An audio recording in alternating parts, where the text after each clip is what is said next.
started. I see we had many more registered, but I think y'all are probably realizing this too, that Zoom meetings now are starting to be about 50% of those who register attending. Mm-hmm. But now that we've all realized that they are recordable, that people are watching them later on. So that requires a few conventions, and one of which is that our slides tend to have a little more information, so that if someone just wants to read the slides afterwards, they can do the same as well. But we're going to go ahead and get started. And we do have a couple of new folks here today, and I'm excited about that.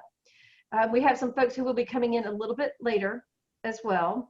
But this is our normal Upstate Entrepreneur Ecosystem quarterly workshop, but we are not meeting quarterly. We're meeting monthly now because of COVID, because our workshops are now 1 hour as opposed to 2 hours.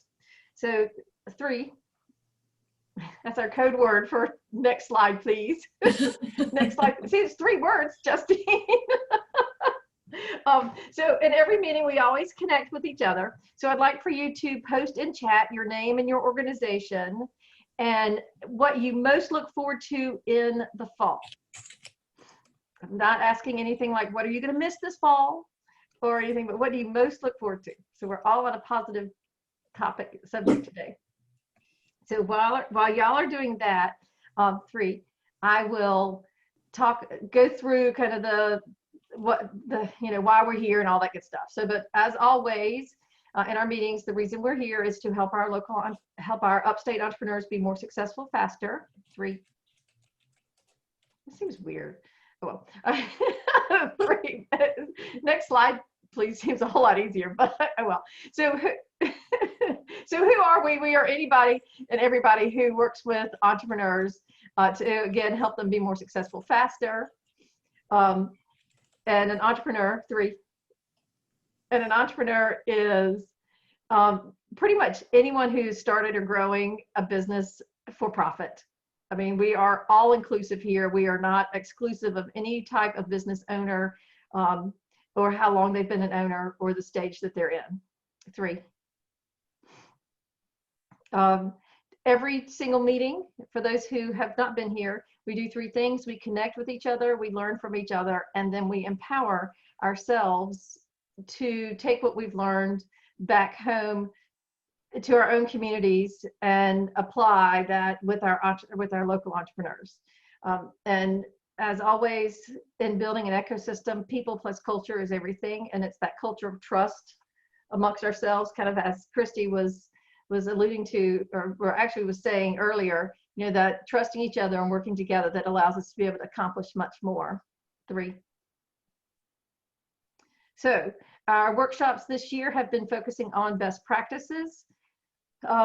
Today we are shifting gears a little bit, and we're going to talk about Global Entrepreneurship Week. This is our annual Global Entrepreneurship Week meeting. This will be the 3rd time we have had this particular meeting where we talk about activities and things that we can do together as well as individually to celebrate our entrepreneurs, our regional and local entrepreneurs. And then we also will be talking about the different resources that we have available to you. And we have Brian Davis and Andy Burkemper with us today. Brian is with Furman and Andy is with Coker College, talking to us about some things that they've got going on as official Global Entrepreneurship Week organizers for their communities.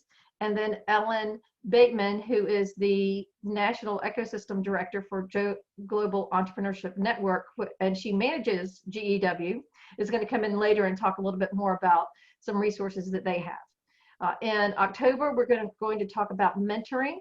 And this is really to help us all understand all the different types of mentoring, sponsors, being a sponsor, a coach, or consulting, and then the different types of mentoring so that we can understand what our entrepreneurs need and then match the type of support they need to what they need, and then explain it so that everybody's on the same page so that expectations can be met. In November, there will be no meeting because it will be Global Entrepreneurship Week. And then in December, Ogletree deacons will be training us and educating us on legal best practices and new things that are going on. And so we are always thankful for Michael and his support of our group. And he will be talking to us in just a little bit about with his legal minute with Michael. Sorry. Okay. All right. 3, please. And today we're going to do our empowering just a little bit early and then again late. So some of you may be aware that we have been working on how to help our entrepreneurs be prepared with their financial statements.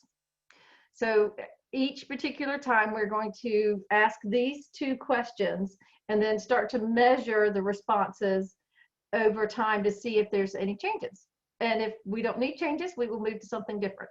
But our poll today is going to be, have you started asking to see your entrepreneur client financial statements or clients' financial statements? And this assumes that, or do you already ask for them? And then if your clients needed a loan today, would their financial statements be ready?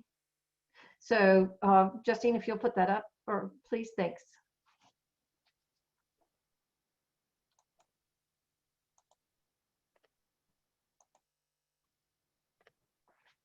Probably different from us at a university, but most of our students are not ready for financial statements that are launching ventures. We're working on that one. All right, well, good. Well, most business owners aren't ready for financial statements. I mean, quite often it's down to, well, is your bank account going up or down? Oh, Erin, can Yes, I Mark. add something here with my clients anyway? What they're looking for is, I mean, it's almost irrelevant to know what the financial statements are unless they are going for funding or if they're trying to get into a project to where they can have the resources to actually do the project and be successful at it. So, I mean, number one is something that, I mean, it's almost like, let me see how much money you have before I, want to do whatever I want to do with you. And my job is to really create value for them. So it's not, I mean, I don't know the purpose necessarily for starting with financial first.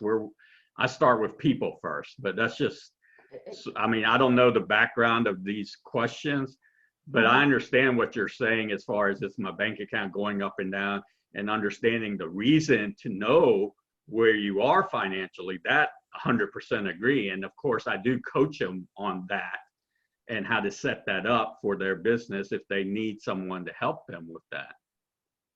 This is 7 out of 12 reporting. Sorry. Okay, go ahead, Tammy. I was just going to say, yeah, I mean, this is the number one thing here at Community Works that we coach on and we have to coach on. A lot of people couldn't access some of the federal relief programs because their financial statements weren't in a good position. Obviously, we do microloans, everything from $5,000 all the way up to $200,000, and it doesn't matter what size the business is. We're always looking at trying to help them with their global cash flow, their P&L. It's really the number one thing that usually holds us up, and that's a lot of what. And I know Anna's on our Women's Business Center, and our coaching focuses on is really even just getting them in the habit of how they deal with their P&L and their costs and their expenses. And again, we spend probably months getting them ready for a loan just in that particular aspect. Tammy, thank you. Jeanette, were you going to say something too? No, okay. I sound like somebody else was going to say something. So that might have just been me saying that was 7 of 12 people that answered. So you could. Okay. All right. I apologize. I came in late. Oh, that's all right, Costin. Yeah, you know what we're doing here with the questions here. Raj, it's not about knowing their personal financial information and how much money they have in the bank.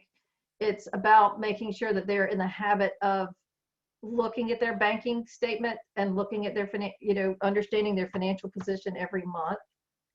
And yeah, that part I understand as far as setting it up and understanding how the distributions are occurring and when to set up your, for example, innovation and entrepreneurial fund, your reserve fund, your daily business fund, those kind of things. And that I understand. So Yes. I understand that part of it. Yes, yes. That So, makes you know, sense. we don't necessarily even, I mean, everybody's got their own level of comfort with looking at people's financials. I don't know. I mean, Casas, go ahead. I think one of the problems is that most people are intimidated because it's a bunch of jumbled up numbers. They don't know what it means. They don't know how to interpret it, anything like that. And so if you're intimidated by it, what do? Stay away from it. You just, hopefully it'll go away and it won't bother me anymore. Well, I think, I mean, because I work mostly with nascent entrepreneurs and small business owners and just people in that capacity. So these aren't seasoned entrepreneurs where they're established in the market and they're going to look for cost efficiencies, better suppliers, negotiate better deals, et cetera. I mean, all that's important. But these are people that are really looking to put a business foundation together. Now, of course, I'm not a lender. So obviously, I'm not looking to say, well, you need to be able to have this amount to qualify for this. And I understand people that have that service. But I agree 100% that, I mean, I do coach them on setting that up, but that's really not the primary focus of what I do. Well, I try to make it one of many primary focuses, just because so many people that they do have an accountant that does their books for them, and they don't even realize that their accountant's not even keeping up with things in a timely manner. And so I'll go in and, okay, let's pull up your financials. Okay, yeah, I've got an accountant doing it. Look at that. And I have to pull a financial for the year to date, and there's almost nothing in. And so it's useless. It's like your accountant's not doing you any favors. I mean, you've got nothing here. And it's like now you have to have a conversation and make sure you're on the same page with your accountant. What do you expect of them and what does the accountant expect of you? So that way you can make sure you've got timely financials so you can have something to go on, whether it's monitoring your cash flow to making strategic decisions on growth or whatever. What happens if they don't have revenue established? Well, just if they don't have, well, go ahead, Sorry. Casas, and then we'll move on.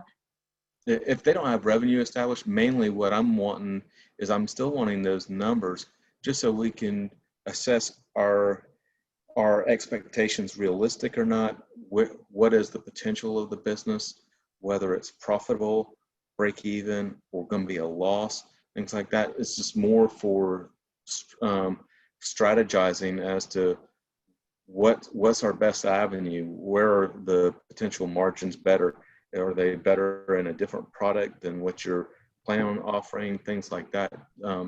So I still use that as a guide, and also gives them an idea of, it gives them an introduction to seeing what financials could potentially look like, and it's almost kind of like giving them that first baby step on learning to read, but also hopefully getting past the intimidation point of seeing a ton of numbers on a piece of paper. Good. Thanks to both of you. We do have a lot going on today. You're welcome to stay on after the meeting and continue the conversation. Last time, Justine had to kick us off after 30 minutes. So there is a lot to talk about. This is a topic that we figure we'll probably be talking about, for 5 years. So it doesn't have to be solved today. We have to understand it and we have to unravel it and educate ourselves as we move forward with it. So, but I am moving forward and want to get to the announcement section, and that is, does anybody have any celebration events, new programs, entrepreneur successes that they want to pass on? Tammy, yes. So, Aaron, I want to go, and because I may have to jump off right before 12. So, and I know Anna's on, but a couple of things. As you all know, we launched our Women's Business Center, so we're super excited about that, and brought Anna Para on board to lead that, along with Sarah Carter. Some of you may know Sarah. She was at Human Relations before. She's going to also be working with our Women's Business Center, and there'll be a series of actually, we're going to do a series on financial. So over the next year, so we'll be in touch with many of you on this call. We also are excited that October 13th, and I'll make sure you have this, Erin. We're going to have our Excellence in Entrepreneurship Awards. Normally, we do this with the chamber here in Greenville. Normally, that event would have been in May to celebrate Small Business Week, but as you know, with COVID, we kept pushing it back. We finally decided that it made more sense to go virtual, so I was excited to hear about how the Connect event went, because we also are doing some pre-video and some live video. Joe Irwin is going to be our keynote on that, and then we'll be providing 6 different awards, and so we're excited about that. It'll be a lunch, so it'll be like a noon, so you can do a brown bag lunch and kind of watch it as part of that. But we'll make sure you all have it if you haven't seen it, so we're super excited about taking that virtual. Good. Tammy, thank you. All right, anybody else? Anybody got any good entrepreneur successes? I just wanted to say hello. I didn't have my video on previously because I was trying to figure out my audio, but I have not had the pleasure of meeting everyone, but I'm Anna Para. I'm the, Tammy mentioned us. We're the new Women's Business Center here at Community Works, and I'm excited to be part of today's meeting since I wasn't able to be with you all previously, but yeah, excited to learn more. Thank you. Welcome, Anna. Thank you. I've got something, Erin. This is Raj Kabrilla. A new program of mine is Achieve Your Dreams and Clear Goals. And the reason I established this program is because I find that whether they're an entrepreneur or any individual or an organization or a team right now, because of COVID and because a lot of other reasons, and just as a person, because I know human development, human performance, life development, and breakthroughs, that without those 2 things, it's going to be very, very almost impossible to go forward, and to really be able to put their resources and their efforts towards that and their people aligned with that. And so once I do an initial consultation, then I have a series of individually customized, I guess you could call them services or offerings based on what it is that they're comfortable with and where exactly they are. So that's a new program that I put together that really stemmed from my keynote, which is Live Your Great Dreams and Goals, There's More. Okay. And I just brought it into a more tangible format that doesn't require a big group, and it's more one-on-one or small groups. Okay. Well, Raj, good to know that. Thank you very much.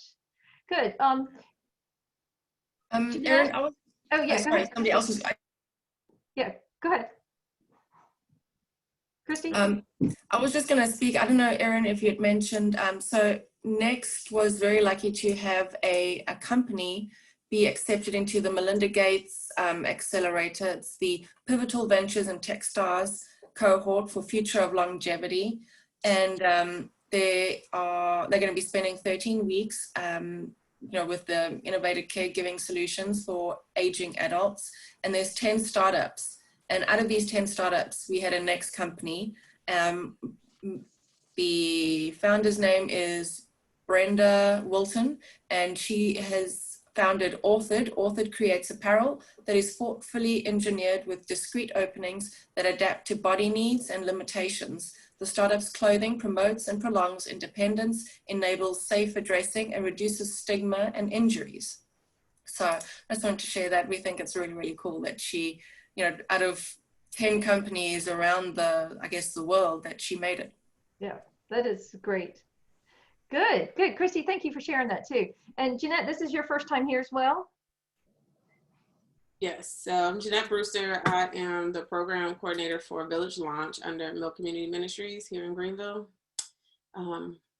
We have our Business Entrepreneur Academy that happens every spring and fall. So October 8th is our next cohort that will be coming up here soon. So good.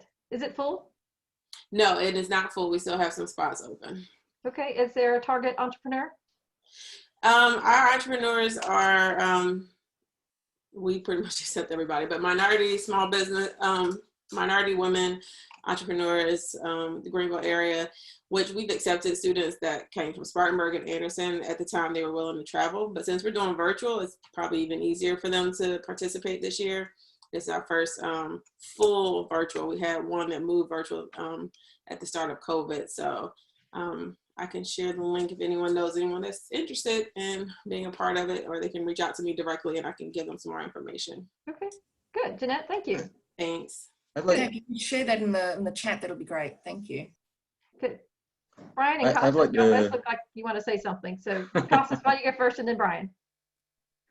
I'd just like to encourage everyone to go to our main website, scspdc.com. I can put that address in the chat and check out our training events. We've got a lot of stuff that's coming up.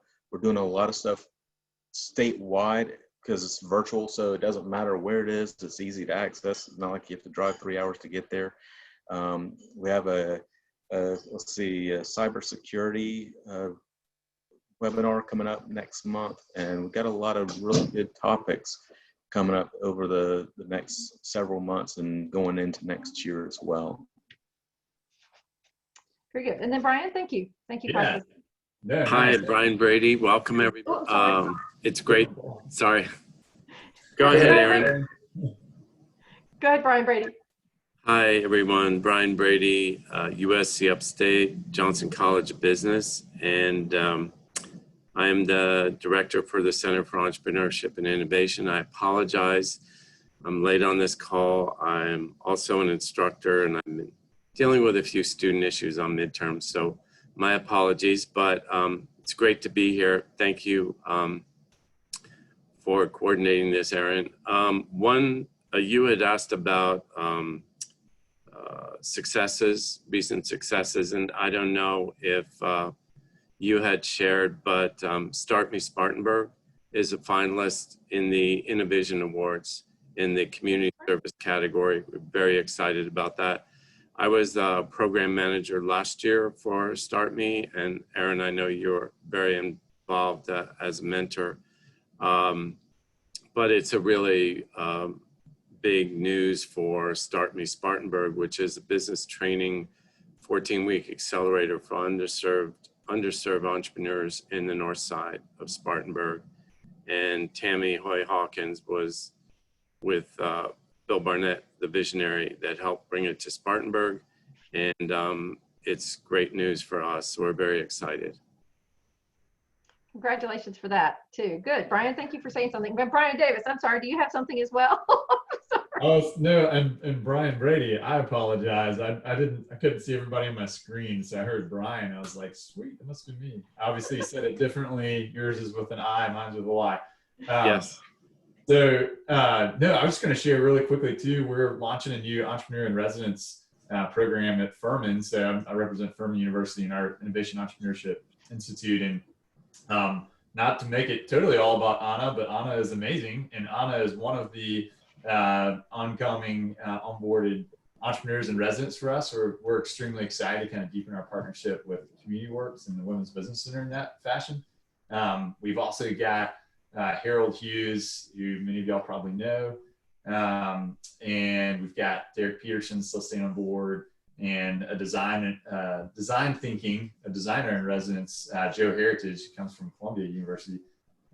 So we're trying to kind of spread out the expertise and have different, be really inclusive in the types of individuals that we have to be able to connect students with. So we're really excited about that. We think we're gonna have a great year of mentoring with folks like Anna around the table with us. Good. Well, Brian, thank you for letting us know about that too. All right. Well, good. Well, we are, Justine, I'm going to skip ahead to Michael. Legal Minute with Michael. We're still doing the same kind of things that we're doing. But now we're going to go into the learning section, and Michael's going to start a new mini series with us. So Michael, go ahead. Thanks, Aaron. Yeah, I'll be starting a new series today. Justine, if you could move to the next slide for me, please. Our code word is 3 for moving to the next slide. So 3. Can you move to the next slide again? I'm sorry. All right, so we're going to be starting a mini series on onboarding. If you could go back one slide, please, and then we should be good. Okay, great. So we're going to be starting a mini series on onboarding. One of the questions that I've gotten a lot recently is about independent contractors versus employees. So that goes hand in hand with onboarding, but there's a lot of different issues with the onboarding topic that we'll be talking about over the next couple of meetings. As Aaron mentioned at the beginning, we also host the December meeting, and it's a little bit longer, gives us a little bit more time to dive into these issues. So leading up to that meeting, please submit topics or questions to Aaron or myself. My information is going to be on the last slide here today.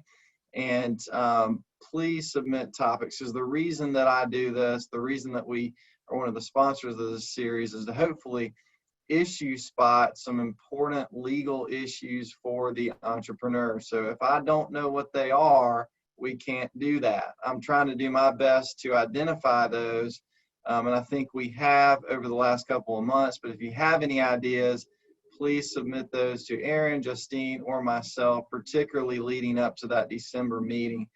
So very brief recap before we jump in.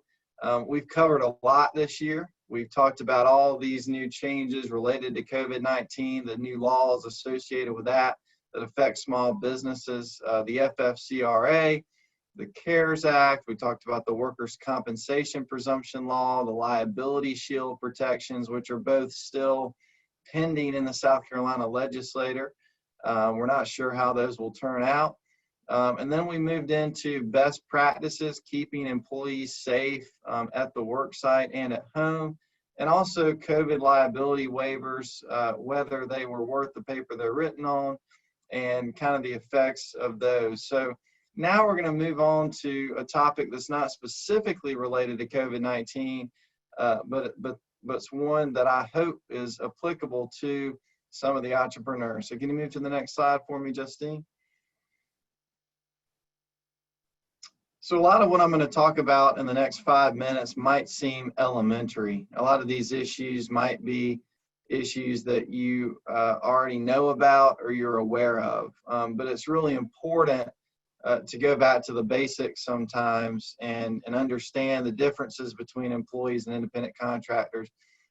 What's the legal effect of these entrepreneurs hiring one or the other? So quick note on the differences between the two.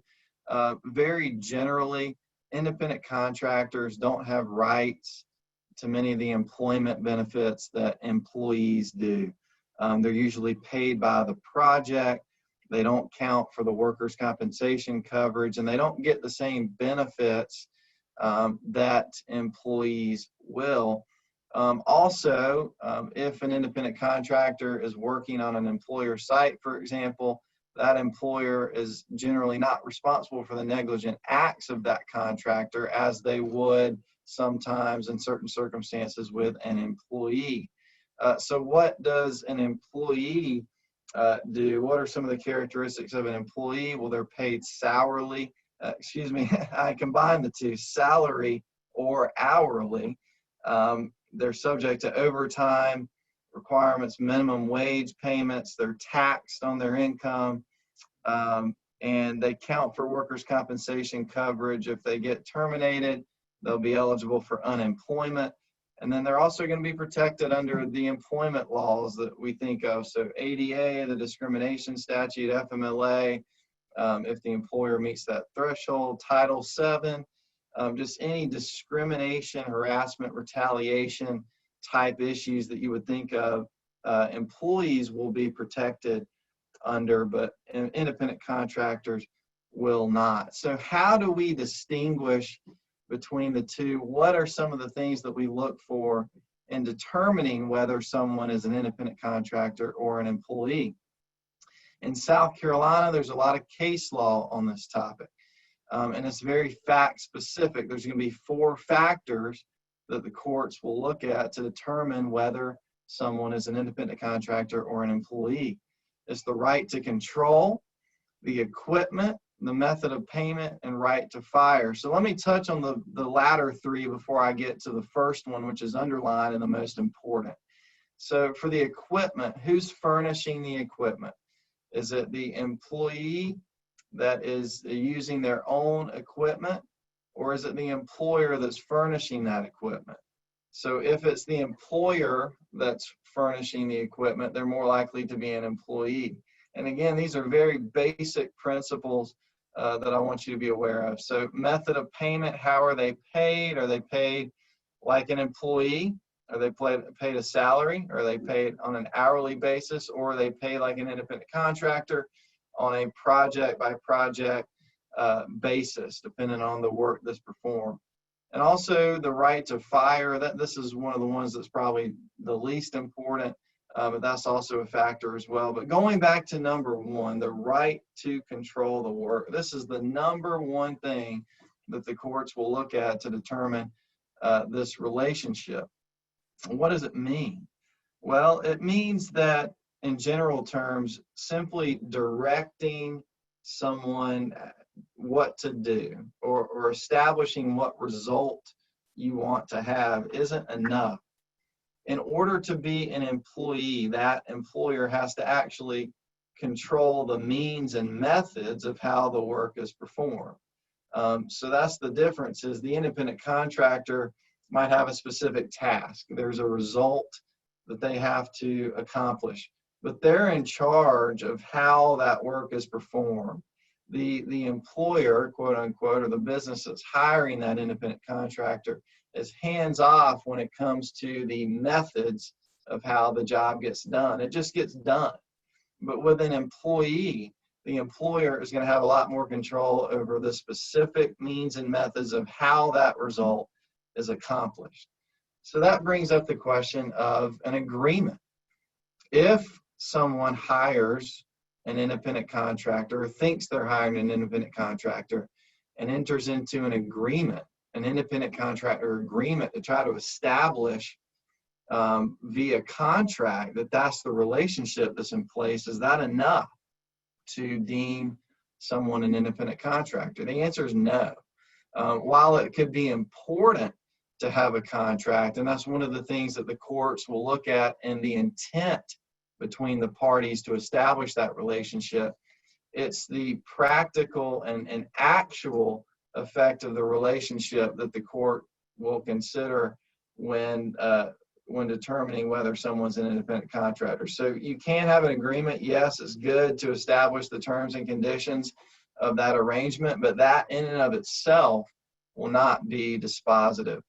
And so one of the main issues that we see with misclassifying independent contractors and employees, mainly for larger employees or employers on a larger scale, is that they haven't been paying overtime.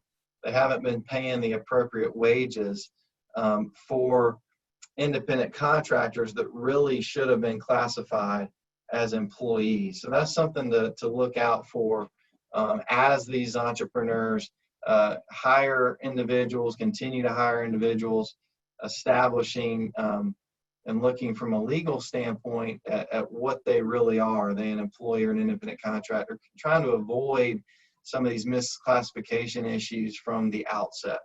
Can you move to the next slide for me? And I'm not going to be able to go into detail about this. My time is up, but here are some considerations that we can talk about next time when onboarding an employee related to an offer letter. Basically, you want to stress, if you're hiring an employee, that the employment is at will. Don't provide any promissory language to deem the offer letter a contract. We want to keep it very general and make sure we're stressing that the employment is at will. Can you move to the next slide for me? Another big thing that might be helpful for these entrepreneurs as they're hiring employees, particularly if they're dealing with different tech issues and issues related to patents and things of that nature. We could talk all day about that, but basically when an employee comes on, we also want them to acknowledge that they are not using any confidential information from a prior employer. The new employer could get in trouble if the employee is doing that. So there's certain things that you'll want to make sure that they are acknowledging and they are promising to you that they are not bringing over from a prior employer and using that confidential information. So those are a few things to look out for. Again, we're issue spotting these things, and we can continue to talk about them more in depth as we go throughout the series. But I appreciate your time today, and please do not forget to submit questions to Aaron, Justine, or myself leading up to these next few meetings, particularly the December meeting. My email is not listed, but I'm hopeful that Aaron and Justine can include that in the recap email. We will. Good. Michael, thank you very much. We appreciate it. And we appreciate, again, all of your support for the group. You know, the amount of information that we need to have about the legal aspects is endless. So we will have good things for the December meeting. Thank you very much. All right, Justine, thank you. Now we have we have our last poll of the day, and that's simply one question. Are you planning to celebrate your local entrepreneurs during Global Entrepreneurship Week? And is it up?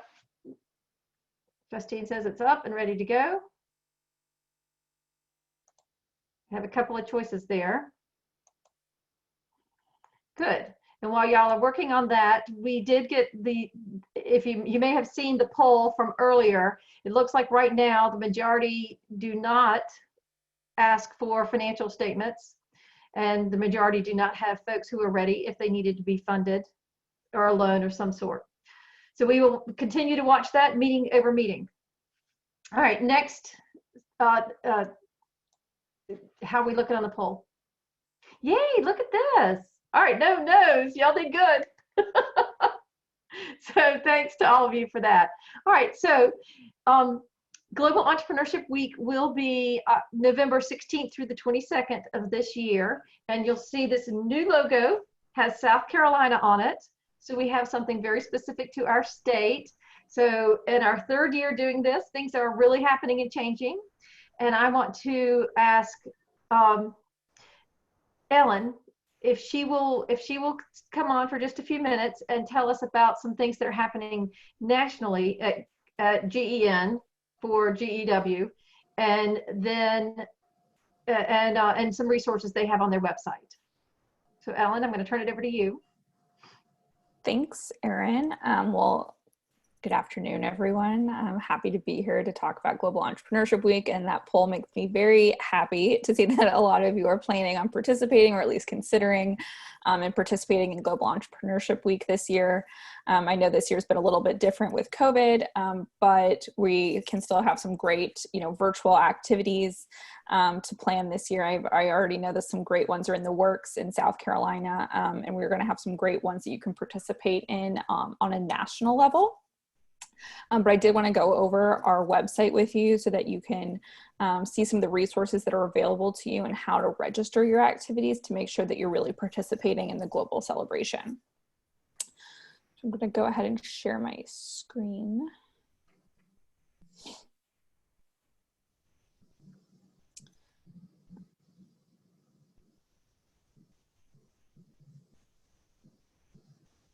Here we go. So you can access this page at gewusa.co,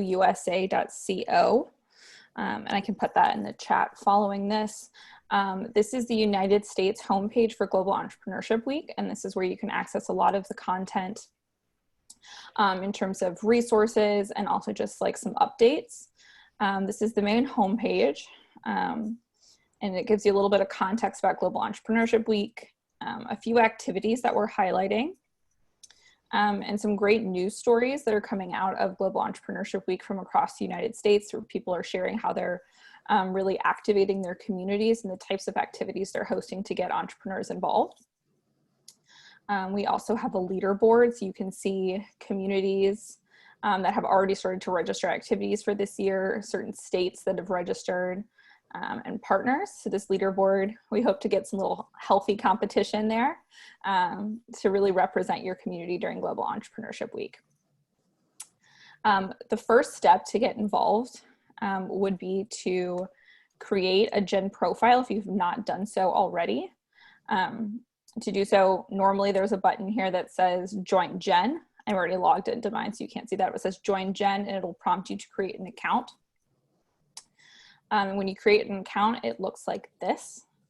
Just a little bit of information about you, your organization, and this will give you full access to the website, so you can message other people on the site.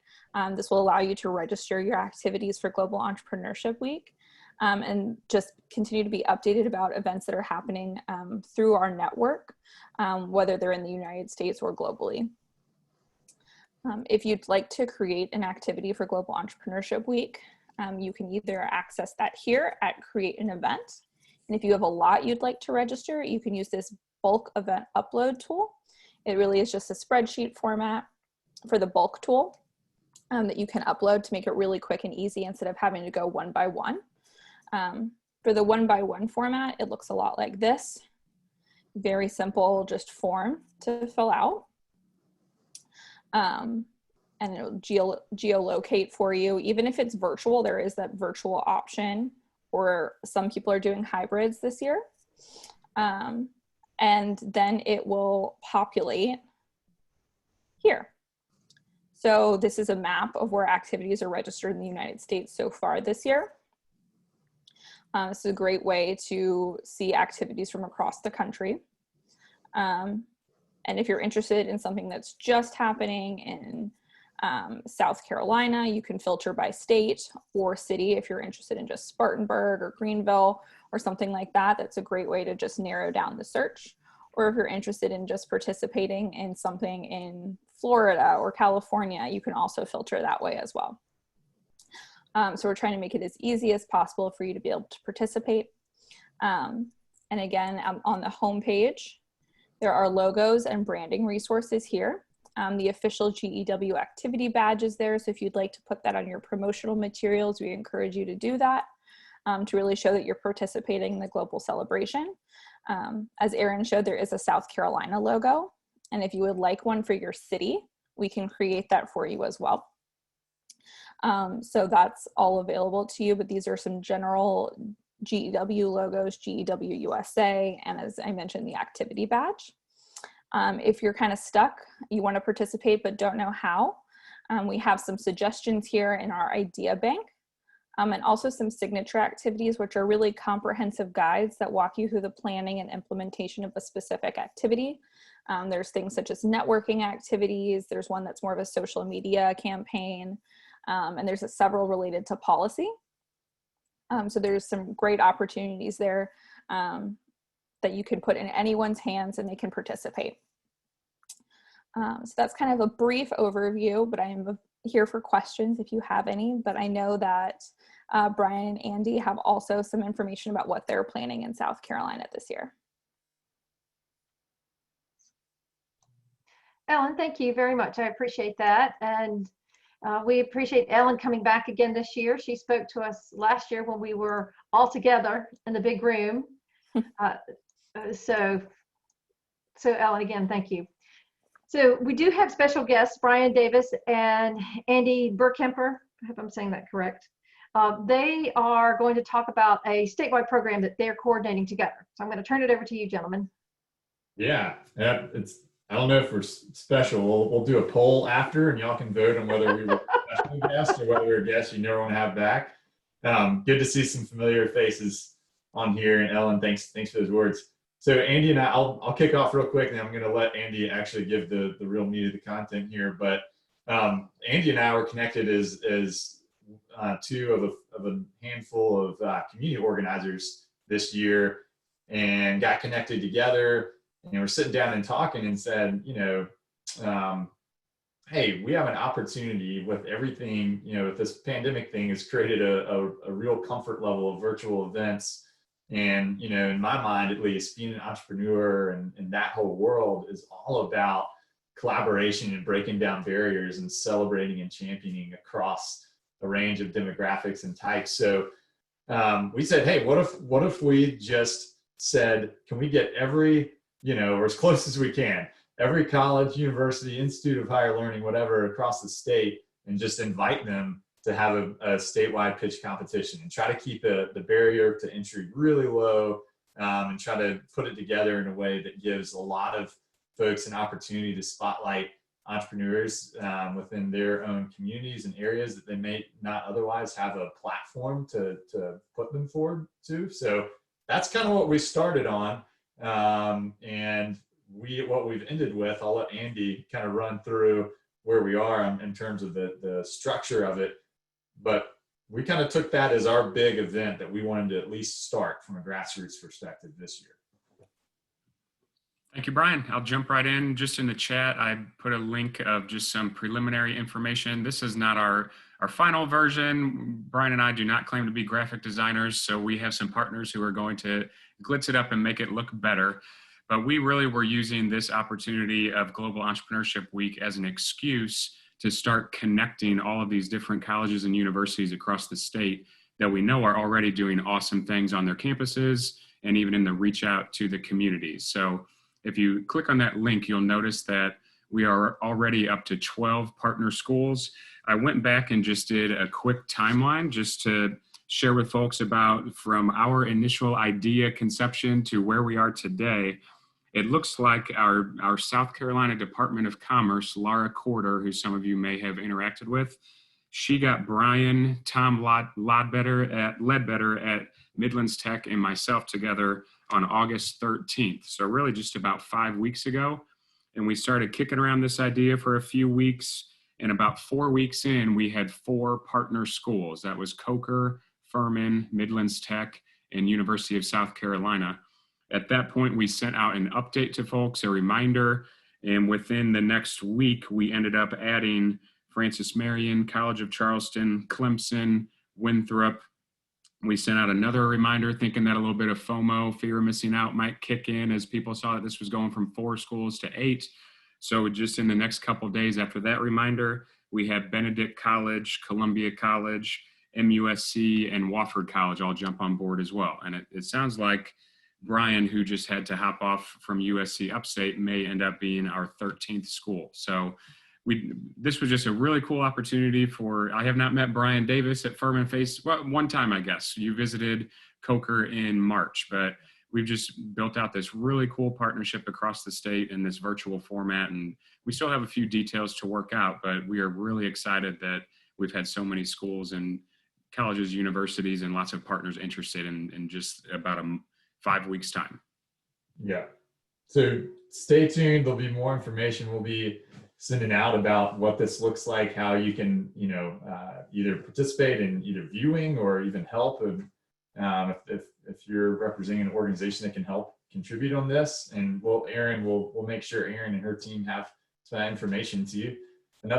One last point I was going to make that Andy and I were just talking about even this morning is there's I know we don't have time to go into it, but the punchline is there's a great opportunity that we're working on to have matching funding to sponsor other tech schools and universities throughout our state, thinking even like some of the HBCUs that may not otherwise say, hey, we've got money we can contribute into the pot to be a part of this. And we say, hey, we are raising money for you to be a part of this, to have a platform that truly can be inclusive. And so we're trying to be really sensitive to that too. So we're welcoming, if y'all have ideas you want to follow up with us on around that side of things or connections, we would absolutely love it and welcome that. Because that's another element we want to be really intentional about in this competition is to be super inclusive across the state as well.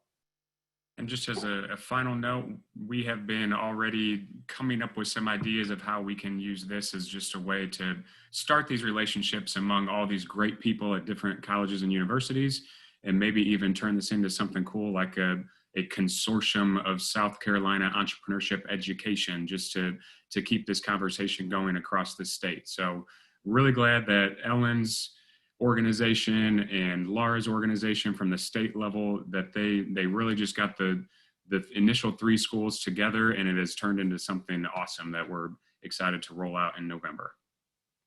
Andy, Brian, do you know if the South Carolina State College is showing any interest, or if you've reached out to them? The reason why I ask is because the Small Business Development Center is formed by a consortium of the business colleges of Clemson, Winthrop, USC, and SC State. So basically, you've already got 3 out of the 4. Yeah. And so that was. Yeah.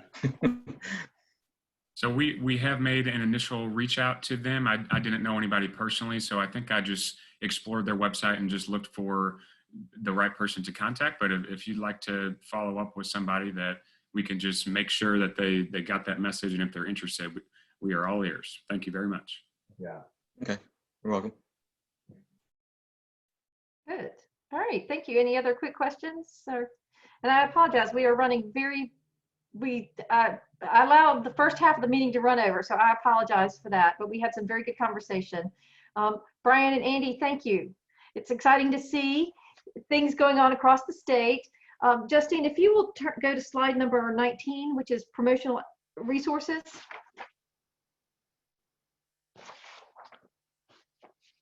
We 10 at the Top provides a variety of resources for communities and organizations that want to support Global Entrepreneurship Week. First and foremost is, I'll have to look at my notes since the screen is, one of the things that we're doing this year is we are drafting a proclamation, a Global Entrepreneurship Week proclamation for you to take to your city, county councils, or any other kind of governing body that could proclaim Global Entrepreneurship Week in celebration of our entrepreneurs and our local and small businesses, especially this year in the face of COVID and the challenges that they've met. I have already talked with one of our city council reps from Spartanburg, and she said it takes about 2 weeks to run through the internal process. So if you want, so we will have this out and available for you in about a week and a half. And so that will give you a good month or so, or a good 6 weeks to take that out to your city and county council representatives so that they can take it into their process, and so that they can celebrate Global Entrepreneurship Week within each individual community. And if you want something special about it, or if you want to be the person who brings it, and it's a special recognition for your organization too, just so long as we're all celebrating Global Entrepreneurship Week together, we're all celebrating entrepreneurs, and that's what's most important.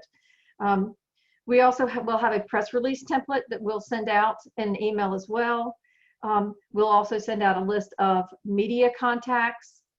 We will have links to the Global Entrepreneurship Week online resources, including the SCGEW logo, and we will have events will be promoted on the Upstate Vibe 365 calendar through 10 at the Top. 10 at the Top has a variety, will be anything that you, if you, I don't know how this works, but if it's appropriately connected through social media, 10 at the Top staff will, or their PR folks will be liking and sharing and promoting that way. And we will also send out hashtags that are specific to our area for Global Entrepreneurship Week as well. I looked at, Ellen, do you have national GEW hashtags? Yes, we do. Okay. I'll put them in the chat. Okay, all right, good. Thank you very much. I looked at our presentation from 2 years ago when Stephanie Acker came in and talked about promoting GEW, and I didn't think any of the hashtags were as relevant as they could have been. So we will make some better ones for our region for this year. Do you have any questions about anything? Because it's 12 o'clock now, and we have sped through the second half, the kind of the meat of this, but I appreciate your time sharing your events, your activities, your successes. That's something we're going to be making more time for as we go. Any questions? No. The last thing I do want to say is, if you have not filled out the survey, the Start Grow Upstate Entrepreneur Resource Survey, please do that. We are closing it up on Friday, and I think maybe we have 30. Brian. Yes. And I realize it's a little in depth, but what it will allow people to do is when they go to the website, they can search and drop down boxes. I am X type of entrepreneur, experienced, new. I am starting this type of business, biotech, Main Street, personal services and I'm looking for help with business plan or with finding funding or putting my pitch together or finding a wet lab, or something like that, so that they can be very specific about what they're searching for, and then the appropriate resources will come up for them. So I know, but if you would please do that and pass it along to everybody as well. And Justine sent one out yesterday, and we'll send it out again tomorrow too. Okay, any other questions? Well, y'all are the best. Thank you so very much. I'm glad to see Anna and Jeanette, you here. Elizabeth, it was nice to have you joining us today too. And Christy, congratulations on your great work with Venture Pitch and to Authored. Thank you. Thank you very much, Erin. Thank All you. right. Y'all take care. Thank you. Thanks. Oh, wait, does anybody want to stay and talk? Sorry. I just unmuted myself so I could ask. I'm sorry.